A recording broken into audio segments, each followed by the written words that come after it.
Bueno, y muchos datos estos que nos presentaba producción en su cápsula, a los que habría que agregar también el número de mexicanos que murieron precisamente por el despotismo de Porfirio Díaz y otras cosas. Por supuesto, en todo gobierno hay elementos positivos y elementos negativos y el balance no siempre es fácil. Y bueno, pues hay querellas entre historiadores, si hay querellas entre historiadores, imagínense, entre analistas políticos, las que hay. A veces el tiempo ayuda a ver con más claridad las cosas, en otras no necesariamente. Pero bueno, para hablar de este tema le marcamos a la doctora Romana Falcón. Ella es profesora del Centro de Estudios Históricos del Colegio de México. Romana, muy buenos días, bienvenida a Enfoque. Muy buenos días, Leonardo, qué gusto saludarte. Bueno, pues hace un siglo murió Porfirio Díaz, sigue enterrado en París, Francia. Y déjame empezar por el final, Romana. ¿Qué hacemos con Porfirio Díaz? ¿Es un problema del país? ¿Es un problema de la familia? ¿Cómo lo ves?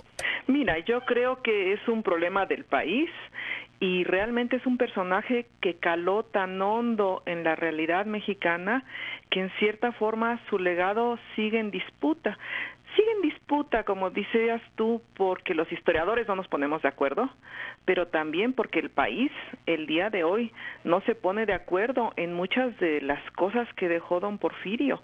Es decir, por ponerte un ejemplo, el proyecto de nación que fue creando don Porfirio era una nación, cuando él tomó el poder, en ciernes. No había, fíjense, ni fronteras definidas con Estados Unidos ni con Guatemala. No había el control sobre los recursos militares, había una enorme inestabilidad, había guerras civiles, acabábamos de salir de la guerra contra Francia en el Segundo Imperio. Y entonces, haber llevado al país hacia una nación moderna fue un triunfo enorme, pero una nación moderna que tenía también muchos problemas. Se quería una nación próspera, que ocuparan su lugar dentro de las naciones civilizadas y en cierta forma se sigue pareciendo a lo que estamos intentando 100 años después. Y yo creo que aquí radica el problema de juzgar, de traer o no traer a don Porfirio, porque en buena medida estamos todavía siguiendo sus pasos, sus huellas. Entonces creo que es un problema de nosotros, no del pasado, ni de los historiadores, el que no nos podamos los mexicanos poner de acuerdo en que si queremos o no traer a don Porfirio y lavar su imagen, hacerla más positiva de lo que la Revolución Mexicana intentó hacer. Sí, hay por supuesto todo un debate ligado a estas formas de, ¿cómo le llaman? Religión cívica, que muchos estados han cerrado. Bueno, aquí tuvimos la mano de Obregón y los restos de los héroes, todo lo demás. ¿Tiene algún sentido discutir todo esto de si los restos deben estar en Montparnasse o traerlos a México? Entiendo que hay todo un simbolismo. El propio Porfirio Díaz en vivo se trató de traer al Lerdo de Tejada y no lo pudo traer más que ya como restos y ponerlo en la rotonda de las personas ilustres. Pero este tema de los huesos, los restos, dónde deben descansar, ¿tú le ves alguna relevancia fuera de la perspectiva de la religión cívica, esta de los huesos de los santos o de los que hacen milagros?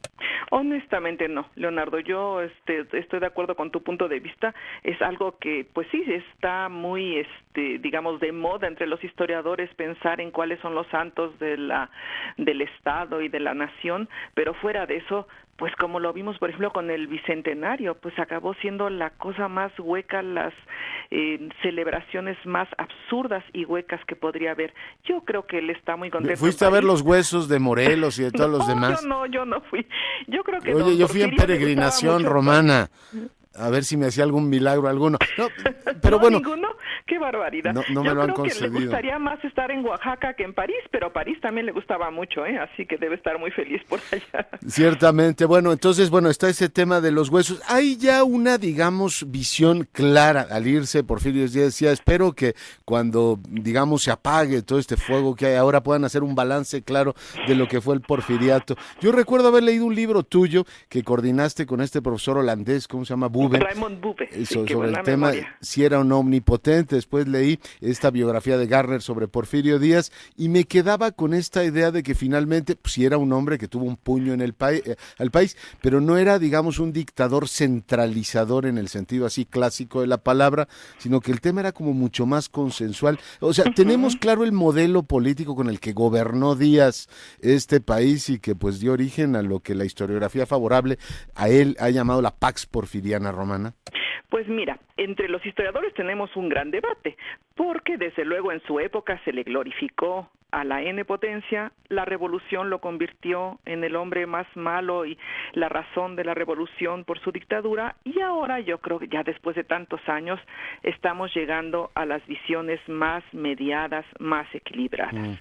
La verdad es que sí fue un animal político impresionante y perfeccionó, porque ya estaba allí, algo que se sigue pareciendo mucho al México de ahora, una forma de dominio, de estilos antiguos, clientelísticas, de autoridad personal y patriarcal, de redes de favores mutuos y lealtades, junto con ciertas bases constitucionales, ciertas burocracias eficientes.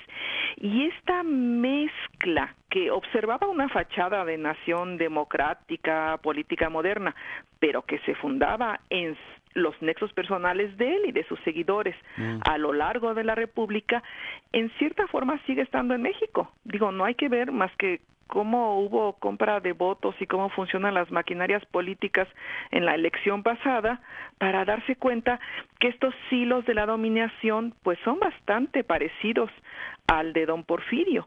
Entonces, es una dinámica de las formas del poder que se sigue pareciendo al día de hoy y que están muy cargadas de apoyos y de promesas de favoritismos que siguen estando presentes.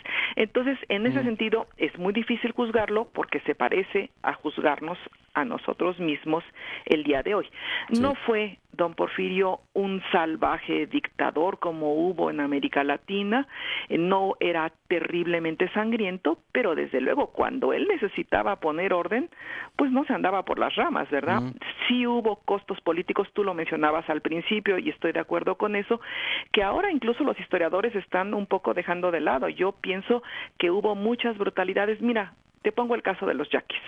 A los yaquis, desde antes de don Porfirio, había habido matanzas gubernamentales en contra de los yaquis por el control de la tierra y del agua. Muy parecido también al día de hoy, aunque no hemos llegado a las matanzas. Con don Porfirio se llegó al exceso, pues no de exterminio, pero sí de terribles matanzas y de llevarlos a Sonora, de sacarlos de Sonora y llevarlos hasta Yucatán, deportar a familias enteras. Pero si lo ves, también con la revolución hubo matanzas de la tribu yaqui. Entonces, de que se llegó a excesos, don Porfirio, no hay la más mínima duda. Pero de que no siempre era la manera de empezar a controlar las oposiciones, desde luego, casi siempre cooptó, casi siempre trató de negociar. Cuando no se podía, sobre todo si eran de clases bajas, sí se llegaba a la mano dura. Entonces, yo creo que había mucho descontento en 1910 y por eso el llamado a las armas que hizo Madero acabó siendo una revolución social. Si no lo hubiera habido, hubiera sido como tantos revueltas políticas de las élites que hubo antes y que hubo en América Latina. Tan había un fermento social muy profundo que esta llamado a las armas se convierte en una verdadera revolución. Entonces, yo creo que es el momento no de seguirlo satanizando como se hizo con la Revolución Mexicana, sí de reconocer también que llegó a excesos, que hubo una mano muy dura en Cananea, en Río Blanco, contra muchísimos opositores, sin que eso fuera extraordinario en el país. Sí. Así había sido antes. Era un país terrible. Es que ya no nos acordamos. Era un país donde incluso las leyes te permitían fusilar in situ a los salteadores que habías cogido infragante. El mátelos en caliente. Pues fíjate que tenía una fórmula legal. Es decir, tú encontrabas un salteador que estaba en ese momento con las armas en la mano, no tenías que llevar al juicio. Sí. Es decir, era legal, pero eso era desde antes de don Porfirio. Entonces éramos un país muy terrible, se nos olvida. Oye, sí hay un montón de cosas que recuerdan al México de hoy, decías tu compra de votos, la forma, por ejemplo, que se comportan las mineras en algunas zonas, también recuerda esa parte de don Porfirio. Hay muchos elementos, Romana, por supuesto no nos detenemos en cada uno de ellos, pero son muy interesantes, de la política exterior de don Porfirio, que también pues plantea los dilemas que hoy tenemos hoy, de la diversificación, etcétera. Lo que creo que sí sí hay un contraste fuerte, y tú también has escrito sobre esto, es en el control político del país. Él tenía efectivamente esto del control, no sé si es una figura bonapartista esta de los prefectos, o no sé bien cómo se llamaban, pero un control muy preciso de todo el territorio nacional, a través de pues todos estos mecanismos, algunos más benignos, otros más autoritarios, pero tenía una especie de control del país, lo cual dio esta imagen de la Pax porfiriana, ¿no? El control del territorio. Claro. Hoy tenemos un desastre, ¿no? Tenemos mucho control político arriba, pero tienes gobernadores que no controlan ni la manzana en la que viven, Romana. Este modelo de control territorial de Porfirio Díaz, ¿lo conocemos bien? Pues mira, yo creo que sí. Últimamente sí se han hecho muchos estudios históricos de detalle y que te dan la profundidad histórica de cómo le hacía. Te lo resumo. Mira, yo pienso que sí fue él un verdadero animal político, alguien sobredotado de capacidad del poder y del dominio. Y sin embargo, si tú ves la apoteosis del final, la celebración del centenario en septiembre de 1910, 2 meses después empezó la revolución. Sí. Y 7 meses después él estaba en el exilio. Entonces también ellos fueron muy hábiles para construir una imagen de don Porfirio el fuerte, el necesario, el capaz. Claro, en 1910 pues ya no era ninguna de estas cosas, pero sí lo fue a lo largo de muchas partes de su administración, que duró casi 30 años, aunque bueno, hay un pequeño periodo de Manuel González de 4 años que él no gobernó, pero que tampoco estaba muy alejado de él. Lo que sí creo que es, digamos, la esencia de lo que hoy hemos estado investigando los historiadores es que nunca se impuso tal cual. No podía, no que no quisiera, no podía. Negociaba, cooptaba, creaba redes de poder, ofrecía lealtades, ofrecía favores, ofrecía apoyos. Cuando quería controlar... Que el primutatis mutandis, ¿sí?, heredó esa cultura política, ¿no? Exactamente. Cuando quería controlar, yo he encontrado casos en que se ocupa hasta de nombrar a quién iba a ser el administrador del correo, porque pues era la información que podían controlar ellos, ¿no? Claro. Entonces, cuando querían las líneas telefónicas de estos tiempos, Romana, o el internet. Pero digamos que sí controlaba mucho más que el día de hoy, es decir, sí había un país que pasó de enorme inestabilidad a un país, entre comillas, relativamente más estable, más coherente, más capaz de gobernar. Es que ahora ni eso, ¿no? Es decir, querían dibujar un país centralizado, aparentemente moderno. Pues en muchas cosas lo lograron, ¿no? Trajeron inversiones extranjeras, construyeron los ferrocarriles, que fue una empresa gigantesca y que unió al país, y hubo enormes avances de estabilidad y de gobierno, que ahora, ahí sí concuerdo contigo, se nos están yendo.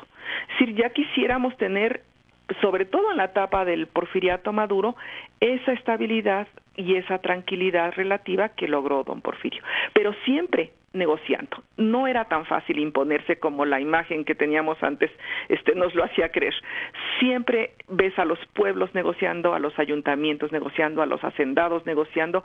Era la habilidad de concertar lo que le permitió crear esto. Conocemos bien cómo se va formando intelectualmente Porfirio Díaz. Por supuesto, algunos de sus críticos decían que el hombre era incapaz de sentarse a una mesa y comer apropiadamente, que poco a poco lo van, digamos, refinando, pero hay toda esta mitología. Intelectualmente sabemos, Romana, cómo se forma Porfirio Díaz hasta convertirse en pues presidente que logra delinear así las instituciones, la infraestructura del México moderno. Yo creo que originalmente fue un gran liberal, como era el ambiente político en Oaxaca en esos momentos. El coronel Porfirio Díaz. El coronel Porfirio Díaz, y cuando va a las primeras, cuando es un héroe de la guerra contra los franceses, pues está actuando como un liberal muy consecuente. Y al inicio de su administración creo que fue realmente muy liberal. De hecho, cuando él llega al poder, aunque no se suele decir, tenía el apoyo de muchos pueblos y ayuntamientos, porque promete la libertad municipal. Entonces, y la no reelección, imagínate qué cosa. Con el paso del tiempo, yo creo que fue perdiendo esto y se enfocó mucho más en el puro crecimiento económico, en la obtención para México de inversiones extranjeras. Es decir, se olvidó de la parte política y de la parte social, y ese liberalismo lo refinó hacia el lado de la administración y de el traer la inversión extranjera y el desarrollo económico. Digamos, se centró en el desarrollo económico y olvidó la parte social y política. Y yo creo que ese desarrollo económico, Romana, te detengo ahí un momento, es el mismo capitalismo de compadres que vemos hoy, o sea, había una camarilla que se beneficiaba de las decisiones gubernamentales. Yo pensaría que menos que ahora, ¿eh? Anda, a lo mejor tenemos menos información, no quisiera yo saberlo, pero yo pienso que era relativamente más honesto. Él mismo no juntó, no vivía mal, pero no se hizo de grandes fortunas y grandes haciendas y grandes casas blancas y grandes casas grises y de otros colores. Es decir, sí tenían dinero, pero bueno, fue presidente durante 30 años y realmente él personalmente no. Lo que yo creo es que sí permitió que allegados a él y luego hasta simplemente personas que no eran de su familia ni de su círculo íntimo, pero que les permitió llegar a tener un poderío económico absurdo. Mira, te pongo el caso de Chalco, aquí afuera de la Ciudad de México. En Chalco hubo un apoyo popular por Porfirio Díaz al inicio de la administración. Pasados los años llega un terrateniente español, Íñigo Noriega, y le pide, imagínate qué barbaridad, de secar parte del agua dulce del lago de Chalco, la echaron a Texcoco, para que él se quedara con esas tierras para su hacienda, las tierras del lago. Los pueblos, unos fueron inundados, otros fueron desecados, hubo un ojico que hubo que cambiarlo de lugar. ¿Por qué permitió esta barbaridad ecológica? ¿Por qué hizo que Íñigo Noriega llegara a tener el poder político y económico? Pues mira, no por un beneficio de Porfirio Díaz, sino realmente personal, sino porque realmente su interés estaba en la gran empresa, en lo que él veía como el desarrollo económico. Y en ese sentido, pues permitió excesos, pues sí comparables a los del día de hoy, aunque insisto, no personalmente, aunque no diría que yo que no tenía ningún dinero, pero no llegó a acumular ninguna gran fortuna, don Porfirio. Oye, es interesante ver cómo efectivamente evoluciona el porfiriato en sus últimos días y cómo el propio don Porfirio empieza a hablar del tema de la sucesión, supongo que ligado a la cuestión de la biología. ¿Nunca se preparó realmente para un relevo en el poder? No, yo creo que ese sí fue su punto más débil, ¿verdad?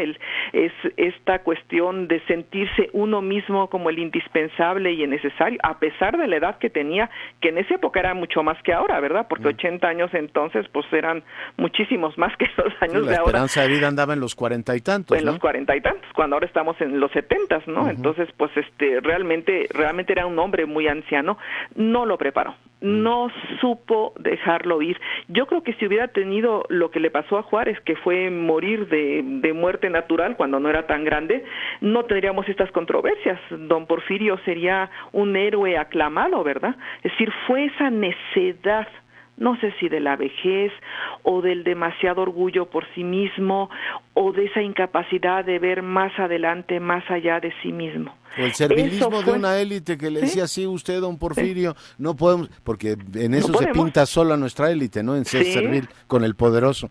Exactamente. Entonces, quédese, si don Porfirio, le hubiera no pasado podemos. como a Juárez, pues mira, tendríamos aquí, no estaríamos discutiendo si nos traíamos las cenizas o el cuerpo, aquí estarían los huesitos. Ya, pues doctora Falcón, no sabes cuánto te agradezco la conversación, muchas gracias. Al contrario, Leonardo, un gusto, hasta luego. Romana Falcón, historiadora.